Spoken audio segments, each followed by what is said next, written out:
Hey everyone, welcome to this month's market update. And we're going to focus mostly on Bitcoin and what's happening there, what I'm seeing on the charts. We're going to discuss some bull case scenario, which I think it's quite probable to play out. It's not very optimistic. It's not going into a parabola or something. But I think it's very, very key to be realistic at this point and to understand what's happening on the market and be prepared, most importantly. Have our plans in place. And I would obviously share with you what my plan is for the upcoming halving before that and after that, obviously. And let's jump right into it. It was a busy week when it comes to information that we received. The month was not so busy, but the last week was, very, very busy. We had the decision on Grayscale. They won the case against the SEC, and this pretty much means, in short, that the SEC needs to reevaluate their rejection of the Grayscale ETF, spot ETF. So this is something very positive in general for crypto, and we saw this in the charts. If we just quickly go down on the daily chart, we see we have a big pump here on the day, around 6%, but it was very short-lived, and that was mainly because we had the decision of the SEC just a day or two later to delay all the spot Bitcoin ETF decisions with something like 204 days. We're going to discuss this in a bit more detail. But in general, the news was that they're delaying the decision and the market got spooked. This wasn't really a surprise, honestly. If you are the SEC, first of all, and you had already a couple of blows with the XRP and case, and now with the Grayscale case, it wouldn't be smart to just say, okay, well, everything's fine. We're going to approve all the ETFs now. They need to take their time, and this has been the case in previous applications. At the end of the day, they got rejected. We're going to see if this one's different. But the amount of time that they still have to decide is around 240 days, which very conveniently puts us very close to the next halving. So that would be something very interesting. But obviously, the market reacted quite violently. And now we're back in this range that we were just a few days ago. And this was pretty much like a pump and dump, even on Bitcoin. Things are not looking good currently when it comes to price action. If we go on the yearly chart, we're actually still quite up. We're up around 56%. And I wouldn't be surprised if we close the year somewhere around here. It's never been a year after a red year in Bitcoin's history where we had, full candle like this one, when it was the second year after, or this was actually the year of the halving, if I remember correctly, 2020. So we've never had a year that was, full-blown bull market, and I wouldn't be expecting this to happen. And honestly, even if we close the year close to 3132 and get this filled a little bit more, again, this wouldn't be a game changer because on the monthly and on the weekly, we're going to see the key level we've been discussing already for ages, but 32K, I think, is the major resistance level that we are going to be facing for quite some time. And if we jump on the monthly, you'll be able to see that obviously we had quite a lot of reactions here and quite a lot of fake outs on this level. And currently, after a couple of months of red, now we're starting September, and we got to see where this takes us. If we talk about support levels on the monthly, I would say somewhere around here. So somewhere around 23, 22K is a probable area on the monthly.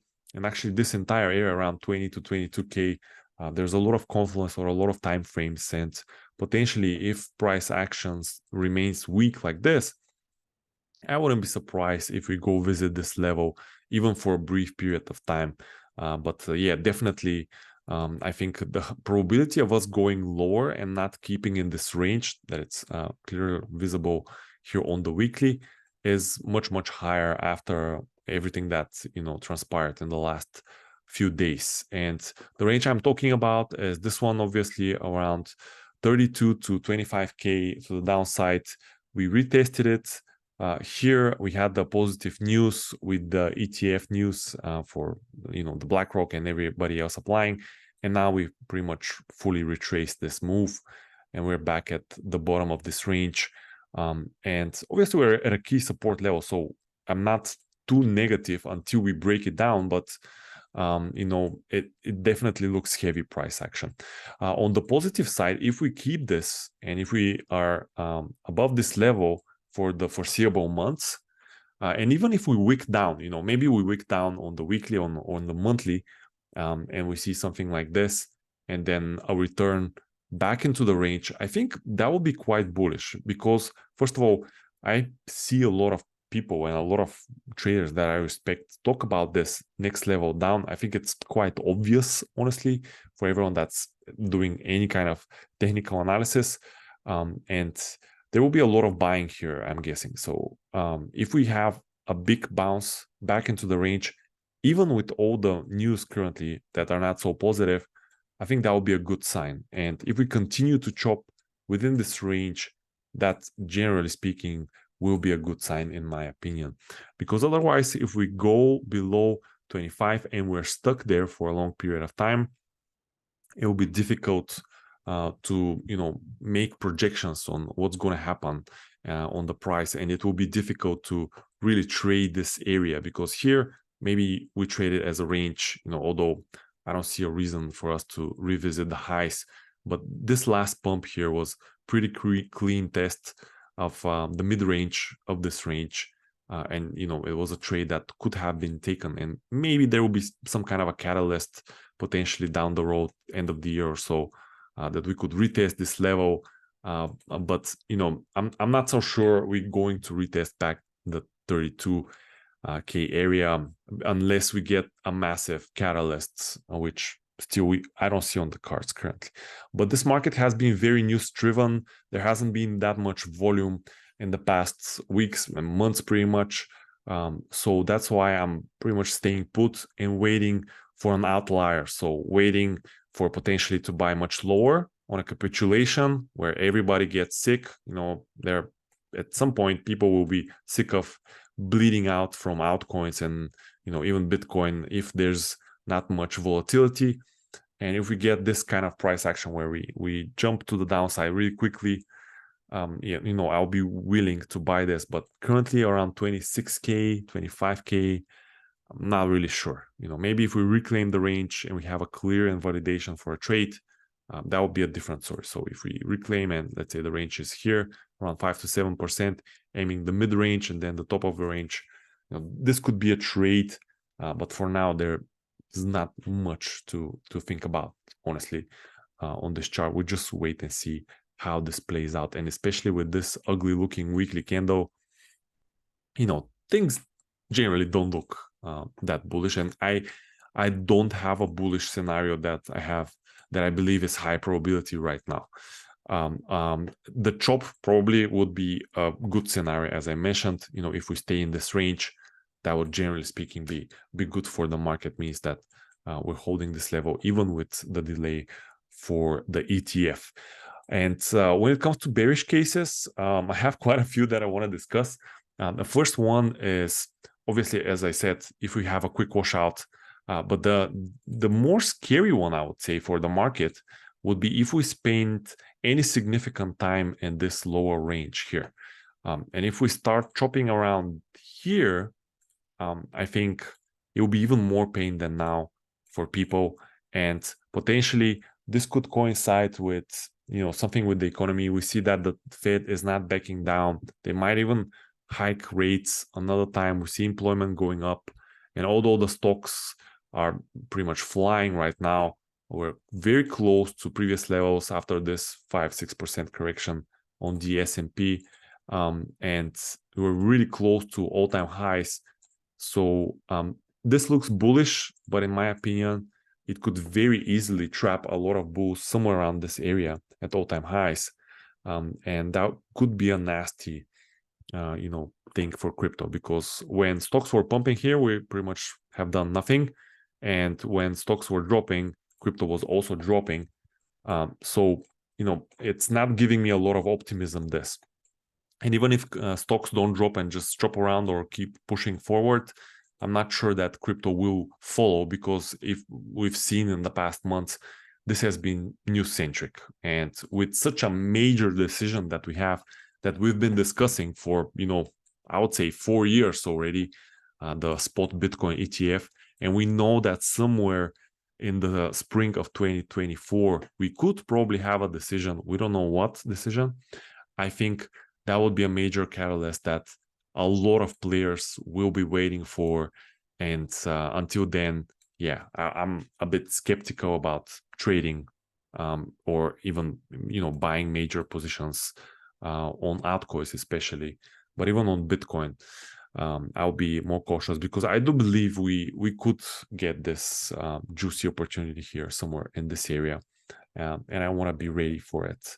I don't think dollar cost averaging is a bad strategy here, especially if you don't want to get dragged down and get tired of watching pretty much price action that doesn't do anything in the coming months. So if you want to avoid the stress and not stare at the charts constantly in the coming months, I also think that dollar cost averaging could save you a lot of stress, because I still believe that even if we get a rejection for the spot ETF, we have the conditions for a potential bull market in the coming couple of years.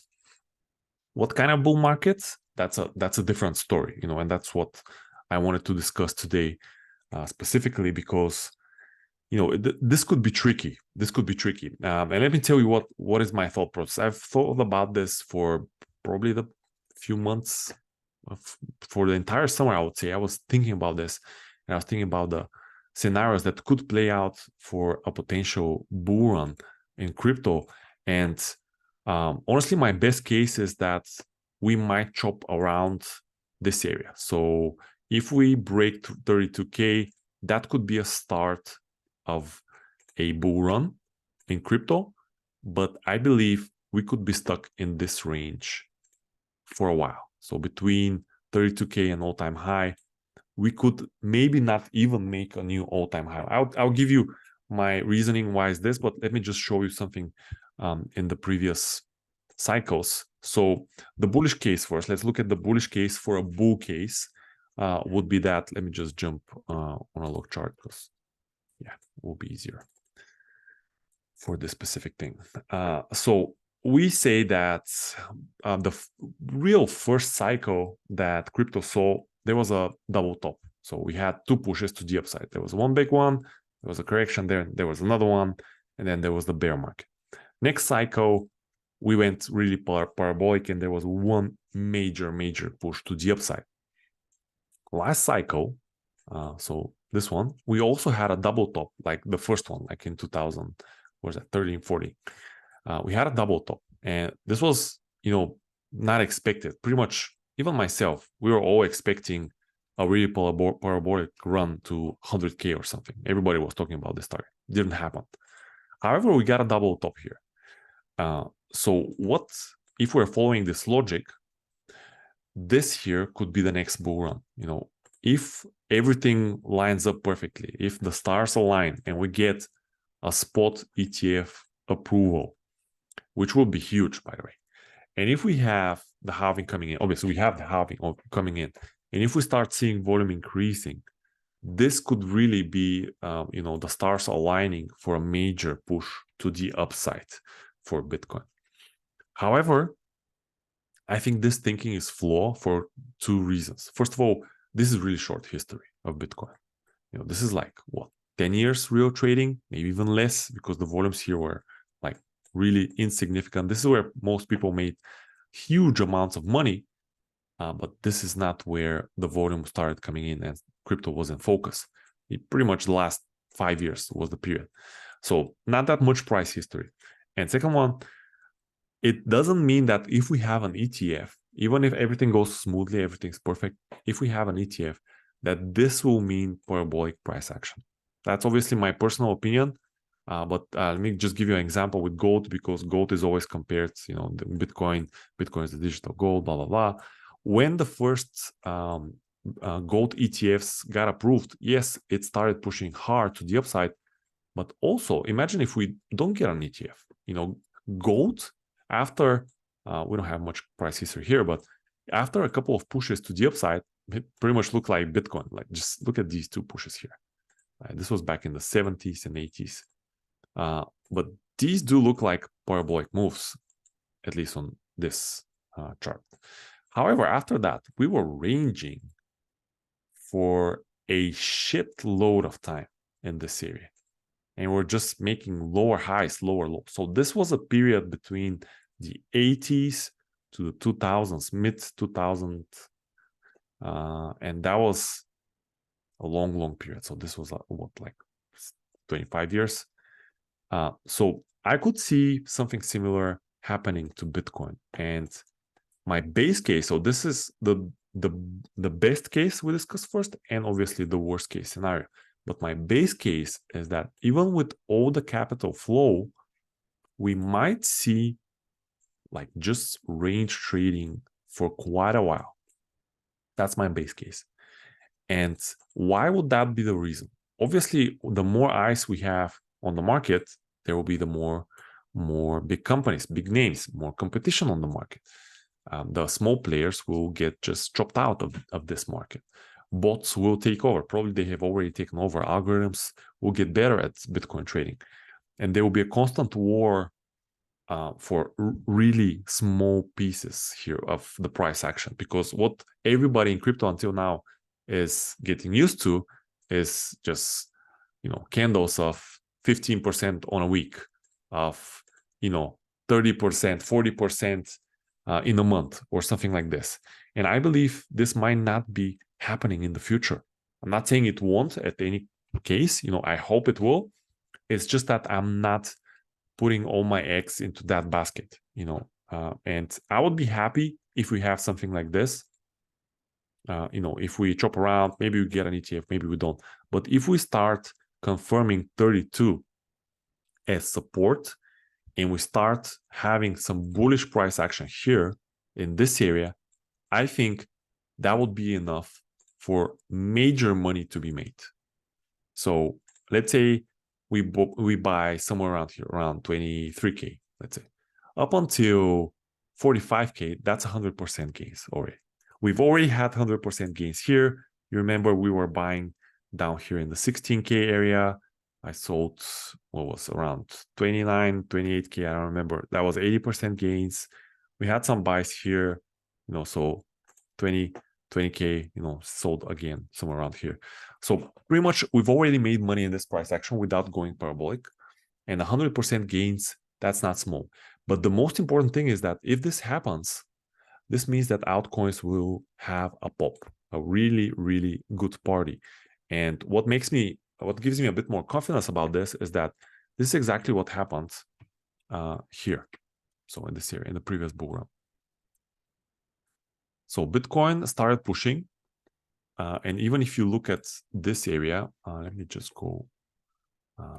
delete these levels here. So I remember this. So we were looking at this breakout around 10K, 12K, and we had a fake out breakout here. Then we just kept making higher lows, and then we really got into the bull market here, as you can see, the parabola. However, this was in October, so somewhere in November, December, we had a correction. That's more visible on the daily, but let's just take to the weekly. You can see here the price action. So we had the first pause on the price action. And this is the moment where a lot of major altcoins started popping up. So anywhere between, this was November and January, we saw all the players like Solana, AVAX, and so on, they started popping up. And this was the accumulation, or actually the bleed down of Solana on the weekly. And you can see that this area around here, was the beginning of January. So it started pushing even earlier, somewhere in December from the bottom. But really the breakout here, if you're a breakout trader and you catch the last train, I would say here, it would be, very early still in January. And it was just, and we're not going to go over hundreds of charts here, but pretty much you get the pattern. And that's why I believe we don't even need to go parabolic here. We don't even need to go to a new all-time high to have a proper bull run. And that's what I am expecting. Currently, I have paused my dollar cost average into altcoins. I am not buying. I do have some positions, you know them already, Matic, Magic, STG, what else? Did I keep anything? GMX, I'm down bad on this. I'm fine with that. I'm not gonna dollar cost average just yet on them and increase my size.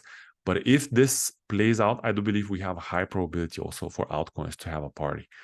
Will that be short-lived or not? It remains to be seen.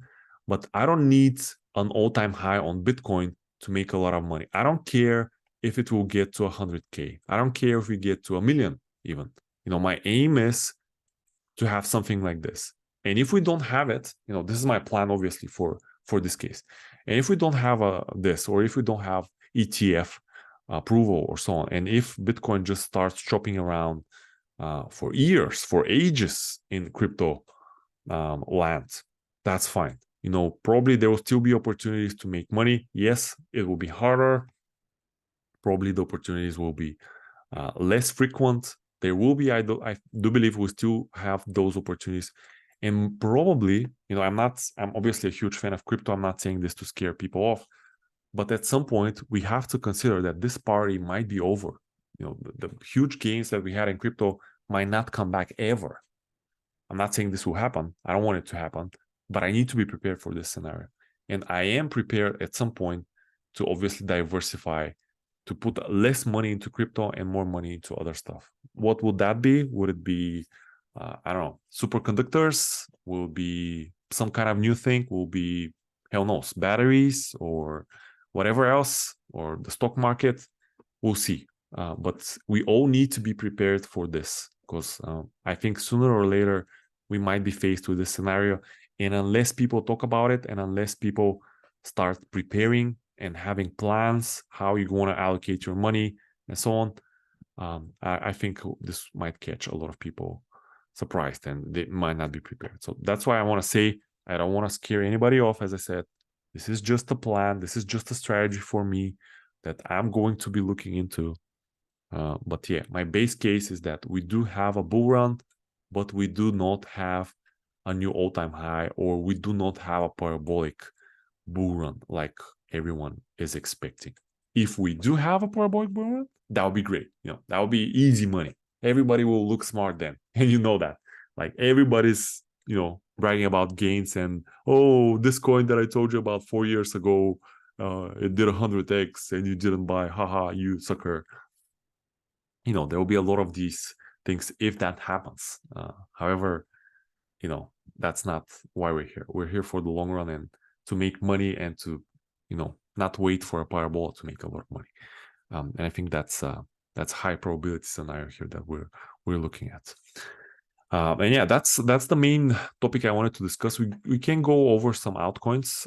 I can actually show you a few setups that I'm looking into on the short side, because I do believe there are a few good charts setting up. But yeah, guys, if you have any questions, let me know. And yeah, let's jump into Bitcoin a little bit more in detail on the daily chart, because I wanted to show you something here. We're definitely having very, very weak price action. We got rejected from the 200 weekly moving average. Now here you see the daily 200 average is also here. We didn't really close above it. On the daily, we have a couple of closes, but this was just like a fake out and coincided with the midpoint range here. But here now on the daily, and even if we jump down on the 4-hour chart, you see that we're starting to see lower highs and lower lows here. So this is first lower high, lower low then, and then another lower high, and let's see how this will go. Without, getting too fearful or getting chopped to pieces, because you can see, we could have a lot of fake outs on both sides on this range. Currently, we're holding above 25K, and there's been a few weeks, which means there's a lot of buying here in this area. But if you want to hedge, I don't think this could be a bad idea. We got to see the price action here next week. What's going to happen, but a risk of around 2%, 3% here on Bitcoin to potentially go down to like 24K, 23K. It's around 8 to 10%. It's not a big. It's a good trade in my opinion. And even if we retest here 25K, it's almost 1-to-1. So you might want to consider this. I'm also thinking about it maybe as a short-term trade, not as a hedge. But yeah, price action here is looking weak. And if we start seeing closes again below this level around 25.5, I think high probability is to at least retest 25K and then see how it goes. Ethereum, very similar, as you can see on the same time frame on the 4-hour, very similar. We have a bit more support close by here at 1600. We have this showing the daily. Now we have this diagonal trend line, which has been playing nice to price action, but definitely this is just looking choppy. However, we could be stuck in this range also. We're still testing the bottom of it, but and if you want to be more bullish, this could just drop around here if we don't get a major catalyst. Pepe is also one that's setting up for a nice short, I would say, because we have a lot of open space here below this price action, no major support levels, at least on the daily or on the 4-hour chart. Yeah, not really any price action to this level. So there's been, rumors that the founding team started selling, blah, blah, blah. I think that's not the major issue here, just purely price action. You have a level, it got broken. Now we're consolidating a bit below it. If we retest it, this could be potentially a perfect entry, if we get something like this. And then, this will give you a better risk to reward, obviously, because we can do something like this.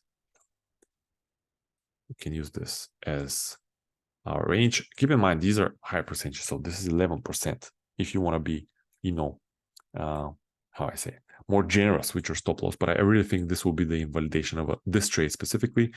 And then first target somewhere around here at 1-to-1. And then obviously, if you go lower, just pick a spot where you want to take profit. And there will be a setup also if we just break down from here. Because as you can see, we've been keeping around this level.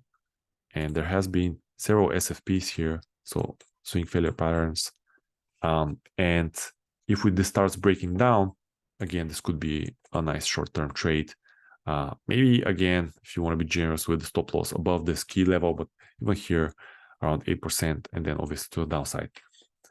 It's up to you. Matic has been looking very weak. Again, a key level here, around 50 cents.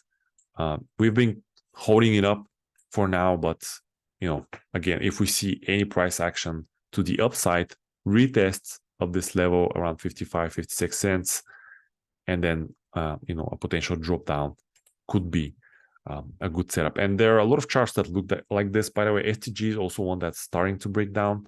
So again, I was considering here a hedge. I still haven't pulled the trigger, but something like this. And again, to the downside, first level for profit could be around 50 cents, and then the next one around 44 cents, 45 cents, something like this. So yeah, just be careful with outs though, because they're not in favor right now, and there's not a lot of volume, so markets could be easily squeezed right now, and that's another danger that you need to be aware of. But yeah, there's a lot of setups like this. Sol has been breaking down. If we consider this a range, again, down to $15, could be a good profit target and clear risk here. Again, even on the daily here, you can see the structure is lower highs, lower lows. So if you get a bit of a push to the upside, a relief rally, sell that into that, and then target, obviously, the lower part of the range. And yeah, okay, so that's everything pretty much. We've discussed the cases, we've discussed the plans. Yeah, I've been a bit more bearish than usual, and I want to be this. I want to, challenge myself and everybody else to think about these cases, because we're pretty much in a 50-50 zone if we get an ETF or not. So, just be aware of this and stay safe. Don't overtrade, don't overthink what's happening, zoom out. And I think we'll be fine. We'll be fine at the end of the day, and there will be plenty of opportunities to make money, even if we don't get a spot ETF, and even if we have to wait another 6 months for it and for the halving to occur next year. That's everything from me, guys, and you know how to find me.